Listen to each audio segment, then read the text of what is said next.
အဲ့တော့သင်တန်းသားများအနေနဲ့ကွန်ပျူတာကိုကြားရှိစွာသုံးတဲ့အချိန်မှာဖြစ်လာနိုင်တဲ့ကျန်းမာရေးနဲ့ဆိုင်တဲ့ခက်ခဲတွေကိုကြိုပြီးသိထားဖို့လိုအပ်ပါတယ်။ဆောင်ရန်ရှောင်ရန်တွေကိုကြိုသိထားမှသာလျှင်ကိုယ်ကျန်းမာရေးကိုမထိခိုက်အောင်ဒီကွန်ပျူတာတွေအင်တာနက်တွေဖုန်းတွေကိုအသုံးပြုနိုင်မှာဖြစ်ပါတယ်။ဥပမာအားဖြင့်ဒီမှာ e-shop အနေနဲ့ဆိုလို့ရှိရင်ကွန်ပျူတာကိုအမြဲကြည့်နေရတဲ့အမြဲထိုင်နေရတဲ့ staff တွေရှိတတ်ပါတယ်။အမှားစာတွေမေးမြန်းတာတွေကိုဖြေဆိုဖို့အနည်းဆုံးတစ်ယောက်လောက်ကတော့ထိုင်ပြီးတော့ဖြေကြားနေရမှာဖြစ်ပါတယ်ဒီလိုပဲဈေးနှုန်းတွေတခြားအပြောင်းလဲတွေစောင်းမတွေတင်ဖို့အတွက်လည်းတစ်ယောက်လောက်ကတော့ကွန်ပျူတာရှေ့အမြဲထိုင်နေကြရပါတယ်အမှုမဲ့မဲ့နဲ့ဒီတိုင်းကွန်ပျူတာရှေ့မှာထိုင်ပြီးအလုပ်လုပ်နေရဆိုလို့ရှိရင်တကယ်ကျမ်းမာရေးနဲ့ဆိုင်တဲ့အခက်အခဲတွေကို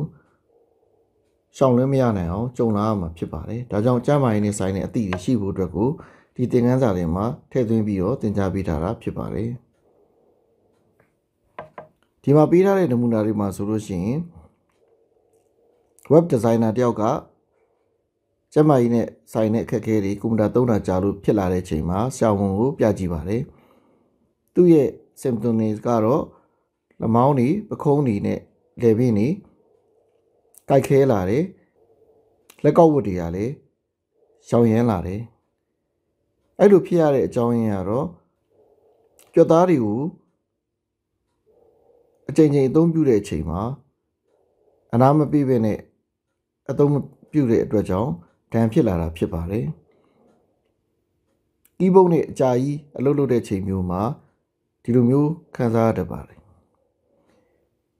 အဲ့တော့အဲ့လိုမျိုးခံစားရတာအခုလိုအခက်အခဲတွေကိုဖြေရှင်းဖို့အတွက်ဆိုလို့ရှိရင်မကြာခဏအနားပေးရမှာဖြစ်ပါတယ်။ကီးဘုတ်ကိုသုံးတဲ့ချိန်မှာလည်းအဆင်ပြေအောင်ကျန်းမာရေးအတွက်အဆင်ပြေအောင်အထူးဒီဇိုင်းထုတ်ထားတဲ့အမျိုးအစားတွေကိုအသုံးပြုသင့်ပါတယ်အဲ့တော့ရောင်းဝန်ထမ်းတယောက်ကလည်းခေါင်းကိုက်တာအမြင်အာရုံတွေဝေဝါးတာနဲ့မျက်စိအားနေတာတွေဖြစ်လာပါတယ်ကြာလာတဲ့မြအလုံးလုံးနိုင်တဲ့စွမ်းရည်တွေလည်းကျဆင်းလာတာဖြစ်ပါတယ်အဲ့တော့ screen ကိုကြည့်တဲ့အချိန်မှာဒီအလင်းရောင်ကိုခံနိုင်တဲ့ screen ကိုသုံးပေးရမှာဖြစ်ပါတယ်အကြာကြီးကြည့်လို့ရတဲ့ screen ကိုသုံးရမှာဖြစ်ပါတယ်အလင်းပြန်မှုကိုရှော့ချထားတဲ့ screen အမျိုးအစားတွေဖြစ်ပါတယ် screen ရဲ့အလင်းပြင်းအားကိုလည်းချိန်ညှိပေးဖို့လိုအပ်ပါတယ်နောက်ပြီးတော့ရုံးခန်းရဲ့အလင်းပေးတဲ့စနစ်ကိုလည်းအဆင်ပြေအောင်ပြန်လည်ပြင်ဆင်ဖို့လိုအပ်ပါတယ်အမြင်အာရုံကိုလည်းမကြာခဏဆက်သက်ပေးဖို့လိုအပ်မှာဖြစ်ပါတယ်နောက်တစ်ယောက်ကတော့ခါနာတဲ့အခက်အခဲနဲ့ကြုံရတာဖြစ်ပါတယ်အချိန်ကြာကြီးကွန်ပျူတာရှေ့ထိုင်ရတဲ့အတွက်ကြောင့်ခါနာလာတာဖြစ်ပါတယ်သူထိုင်တဲ့ထိုင်ကုန်ကအဆင်ပြေတဲ့အမျိုးအစားဖြစ်ဖို့လိုအပ်ပါတယ်အထူးသဖြင့်သူ့ရဲ့အရန်မောင်းသူ့ခြေထောက်သူ့ခါးနဲ့အဆင်ပြေမဲ့ adjust လုပ်လို့ရတဲ့ပြုပြင်ပြောင်းလဲလို့ရတဲ့ထိုင်ကုန်တွေကိုအသုံးပြုသင့်ပါတယ်မကြာခဏအနားယူပေးဖို့လိုအပ်ပြီးတော့ကြွက်သားတွေကိုဖြည့်လျှော့ဖို့အတွက် exercise တွေပြုလုပ်ပေးဖို့လိုအပ်မှာဖြစ်ပါတယ်နောက်ဇပွဲမှာထိုင်တဲ့အချိန်မှာလည်းအနေထားမှန်အောင်လို့ကျူးဆိုင်ပြီးတော့ထိုင်ရမှာဖြစ်ပါတယ်ဒီပုံမှာဆိုရင်ကွန်ပျူတာအသုံးပြုဖို့အသင့်တော်ဆုံးအနေအထားလေးကိုပြထားတာဖြစ်ပါတယ်ကွန်ပျူတာရဲ့ screen ကအမြင်အာရုံနဲ့တဒန်းနဲ့ဖြစ်နေဖို့လိုအပ်ပါတယ်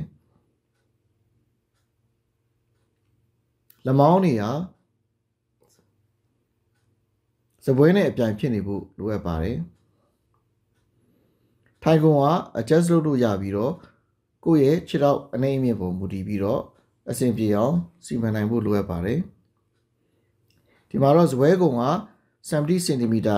အမြင့်လောက်ရှိတင်တယ်လို့ဆိုထားပါတယ်ခြေထောက်တင်ဖို့အတွက်ခုန်ထားပေးဖို့လိုအပ်ပါတယ်ဒီချက်တွေနဲ့အဆင်ပြေမဲ့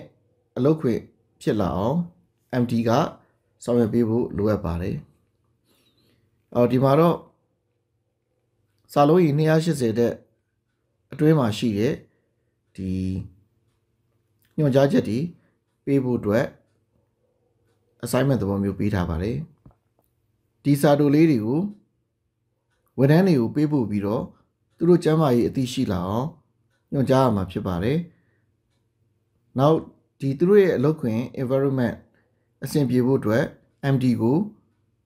အကြောင်းကြားစာတစ်စောင်ပေးပို့ရမှာဖြစ်ပါတယ်။သူ့အနေနဲ့ဝန်ထမ်းတွေအလုပ်လုပ်နေတဲ့ environment ကိုစစ်ဆေးပြီးတော့ကျန်းမာရေးနဲ့အဆင်ပြေစီလျော်မှုရှိမရှိအတည်ပြုပေးရမှာဖြစ်ပါတယ်။ MD တယောက်ကိုအခုလိုစစ်ဆေးပေးဖို့အတွက် email တစ်စောင်ရေးသားပေးဖို့လိုအပ်မှာဖြစ်ပါတယ်။အဲ့ဒီ email ထဲမှာအထက်ကတင်ပြခဲ့တဲ့ကျန်းမာရေးနဲ့အဆင်ပြေစေမယ့်အချက်တွေကိုထောက်ပံ့ပေးဖို့အတွက်လိုအပ်တဲ့ environment အကြောင်းကိုရှင်းလင်းတင်ပြပေးဖို့လိုအပ်မှာဖြစ်ပါတယ်။ဒီနေ့တင်ပြခဲ့တဲ့အကြောင်းတွေကတော့အလုပ်ခွင်မှာဝန်ထမ်းတွေအလုပ်ကိုထိထိရောက်ရောက်ဆောင်ရွက်နိုင်ဖို့အတွက်သူတို့ရဲ့အလုပ်လုပ်ကိုင်တဲ့စွမ်းရည်တွေကျမသွားဖို့အတွက်ကျန်းမာရေးအဆင်ပြေနေဖို့စီမံပေးရမယ့်အချက်လေးတွေအသိပညာပေးရမယ့်အချက်ကလေးတွေကိုတင်ပြထားတာဖြစ်ပါတယ်။တင်နန်းသားများအနေနဲ့လည်းဒီအချက်တွေကအရေးကြီးပါတယ်။ကျောင်းသားတစ်ယောက်ဖြစ်တဲ့အတွက်ကြောင့်ကွန်ပျူတာရှေ့မှာအချိန်နာရီအများကြီးပေးပြီးတော့ထိုင်နေကြရတတ်ပါတယ်။တကယ်လို့သာထိုင်နည်းစနစ်မမှန်ကန်ဘူးစပွဲနဲ့ environment ကအဆင်မပြေဘူးဆိုလို့ရှိရင်အချိန်တွေကြာလာတဲ့မြာကိုယ်ကျန်းမာရေးကိုထိခိုက်လာမှာဖြစ်ပါတယ်။အယိုးကြီးပေါင်းဖြစ်တာခါနာတာစကြောတက်တာအမြင်အာရုံတွေဝေဝါးလာတာစသဖြင့်အခက်အခဲတွေအများကြီးရှိလာနိုင်ပါတယ်။ဒါကြောင့်ဒီချက်တွေကိုကူးဆိုင်ပြီးတော့မိမိထိုင်မဲ့စပွဲကွန်ပျူတာစခရင်တွေကို